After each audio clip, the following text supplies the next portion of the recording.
यहाँहरू सबैलाई नमस्कार एवं अभिवादन छ। त आदरणीय मित्रहरू, म आज एउटा फरक प्रकारको कन्टेन्ट बनाउन गइरहेको छु। सधैँ गीत कति गाइराख्ने, सधैँ बाजाहरू तपाईँहरूलाई कति सुनाइराख्ने भनेर म आज यो यी नानीको घरमा आइसकेको छु। यी नानी मेरो छिमेकमै उहाँको घर छ, टाढा होइन, एकदम मेरो घरको सामनेमै मेरो एकदम पडोसी हुन्, छिमेकी हुन्। हाम्रो एकअर्काले बोलेको पनि ओल्तिर पल्तिर सुनिने हुन्छ। एकदम नजिक हाम्रो घर हो। त आदरणीय मित्रहरू, यहाँहरूलाई म एउटा विनम्र अनुरोध के गर्न चाहे भने तपाईँहरूले उहाँसँग आफ्नो घराइसी समस्या जे पनि छ समस्या, त्यो समस्याका बारेमा सोधबिन खोज तलास जे तपाईँहरूले गराउन चाहनुहुन्छ गराउनुहोला। तपाईँहरू आइराख्नु भएको छ, कैयौँ पब्लिक आइरहेका छन्।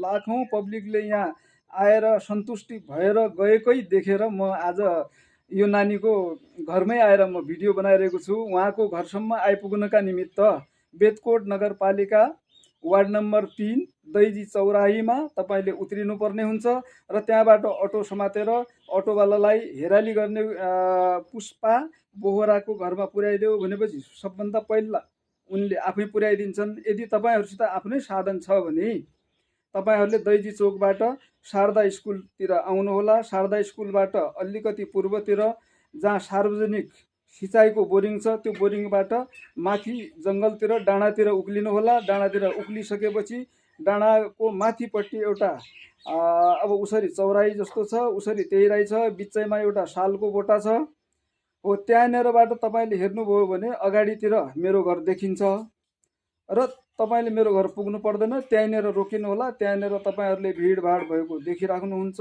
उहाँले अब 6 गतेदेखि हेर्ने कुरा पनि छ र म यी नानीसित आज यही हेराली गर्ने विषयमा केही कुरा गरौँ, छलफल गरौँ र तपाईँहरूलाई पनि जानकारी गराउँ भन्ने उद्देश्यले म आज नानीको घरमै पुगेको छु। यहाँनिर उहाँको मन्दिर छ, यो पछाडिपट्टि मन्दिर छ। अलिकति यो अहिले यो सूर्य उतापट्टि भएको हुँदाखेरि अलिकति भिडियोमा त्यति क्लियर देखिएको छैन र यसलाई मिलाएर हेर्नु होला। बाँकी यहीँ आएर मजाले तपाईँले हेर्न सक्नुहुन्छ।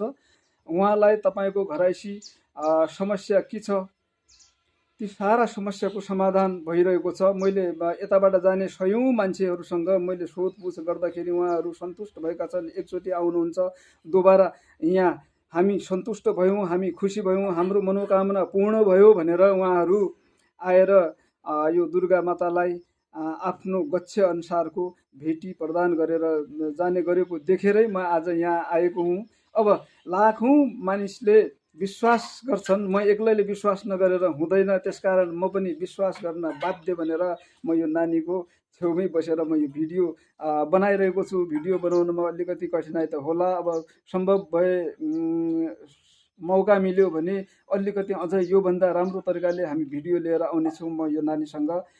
त मित्रहरू, यो नानीसित एकैछिन म कुरा गर्छु। यहाँहरूले हेरिदिनु होला, मन पराए लाइक गरिदिनु होला, सेयर गरिदिनु होला, कमेन्ट गरिदिनु होला र तपाईँहरूसित पनि कुनै समस्या छन् भने मजाले आएर यी नानीमा आउने जुन माता भवानी छन्, ती माताप्रति आस्था राखेर आउनुहोला र आफ्ना समस्याहरू राख्नुहोला, समाधान गरेर जानुहोला भन्ने आग्रह गर्दै म यी नानीसँग कुरा गर्न गइरहेको छु।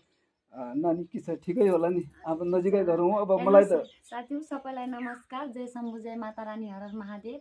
आज अङ्कल हाम्रो घरमा आउनुभयो, अस्ति पनि आउनुभएको थियो।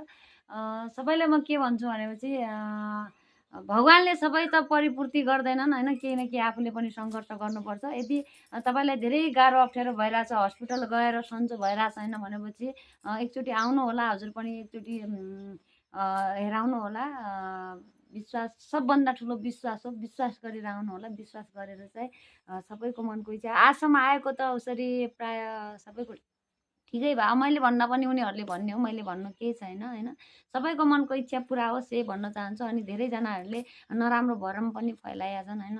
दलितको हेर्दैन पुष्पाले, दलितको भेदभाव गर्छ भन्ने कुराहरू धेरै सुनेको थिएँ, तर त्यस्तो केही पनि होइन। सबैको हेर्छु म। हेर्ने हो। तर सबैले एकदम मिलेर बसिदिनु होला होइन, रितले बसिदिनु होला, त्यही प्रार्थना गर्छु। अनि भिडभाड धेरै हुन लागेको कारणले कलहल्लो धेरै हुन लाग्छ, सबैले शान्तले बसिदिनु होला। पालैमा मैले नाम लेखाउने सिस्टम राखेको छु। कञ्चनपुरकोले यतै आएर नाम लेखाइदिनु होला। अनि कञ्चनपुरभन्दा बाहिरको छ भनेपछि फोनमा नाम लेखाउनु होला। 6 गतेदेखि फोन पनि चालु हुन्छ। अलिक घरमा मान्छे नभएको कारणले अब हामी मम्मी बुवाहरू अब यति नै छु, त्यही कारणले अब मान्छेहरू पनि कम भएको हुनाले फोन उठाउनलाई पनि अलि गाह्रो भइरहेछ अहिले। त्यही कारणले केही काम विशेषले माता रानीले सबैको मनोइच्छा पुरा गरून्। धेरैको फोनैबाट पनि पुरा भएको छ, अझै पनि राम्रो होस्। देश परदेश रहेका मान्छेहरूको सबैको मनोइच्छा पुरा होस्, यही भन्न चाहन्छु। जय शम्भु, जय माता रानी, हर हर महादेव। त आदरणीय मित्रहरू, तपाईँहरूले सुनिहाल्नुभयो, यहाँ जातीय विभेद एक रति पनि हुने गरेको छैन। म छिमेकमै भएको हुँदाखेरि मैले पनि हेर्ने गरेको छु। यहाँ जातीय विभेद एक रति पनि हुँदैन। तपाईँ निसङ्कोच जुनसुकै जातको हुनुहुन्छ, यदि माता रानीमा आस्था राखेर तपाईँहरू आउनुहुन्छ भने तपाईँले पूर्णता पाउनुहुन्छ, तपाईँले सफलता पाउनुहुन्छ। आउनुहोला, आफ्ना समस्या राख्नुहोला। यहाँ दोमन गरेर नआउनु होला, एक मन एक चित्तले एकदम त्यो ठाउँमा गएर मेरो ठिक हुन्छ भनेर आउनु होला। प्रार्थना गर्नु होला, हे माता रानी मलाई धेरै कष्ट छ, हजुरले निवारण गर्नुपर्छ त्यो कष्टको भनेर एकदम आस्था राखेर आउनु होला। दोमन गरेर देवताले खोइ कति जान्छन् कति जान्छन् कि नै, एकचोटि हामी पनि सबै पुगिरहेछन्, हामी पनि पुगिरहेछौँ भने त्यसरी नआउनु होला है। एक मनले एक चित्तले हजुरले पुरा गर्नै पर्छ, मेरो सङ्कटहरू सबै हरण हजुरले गर्नै पर्छ भनेर आउनु होला। धेरैको फोटैबाट पनि प्रार्थना गर्नु होला, हे माता रानी हजुरको दैलामा पुग्छु, हाम्रो सङ्कट निवारण गरिदिनु भनेर प्रार्थना गर्नु होला। फोटैबाट पनि धेरैको पुरा भएको छ, यही भन्न चाहन्छु।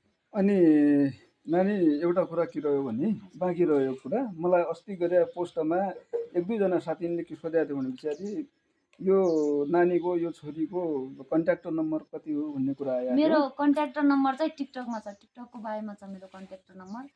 त्यसमा फोन गर्नु होला, होइन भने चाहिँ उहाँ अङ्कललाई कन्ट्याक्ट गर्दा पनि हुन्छ, अनि बताइदिनुहुन्छ।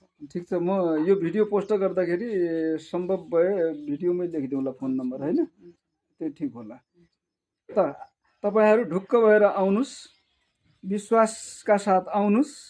उहाँले भन्नुभयो विश्वासका साथ आउनुहोस्, तपाईँहरूलाई सफलता तपाईँहरूकै हातमा छ भनेर भनिसक्नु भएको छ। विश्वास गर्नुहोला।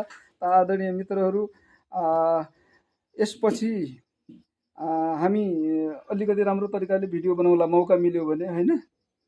अहिलेलाई सम्पूर्ण साथीहरूलाई नमस्कार गर्दै बिदा हुन्छौँ। धन्यवाद। जय शम्भु, जय माता रानी, हर हर महादेव।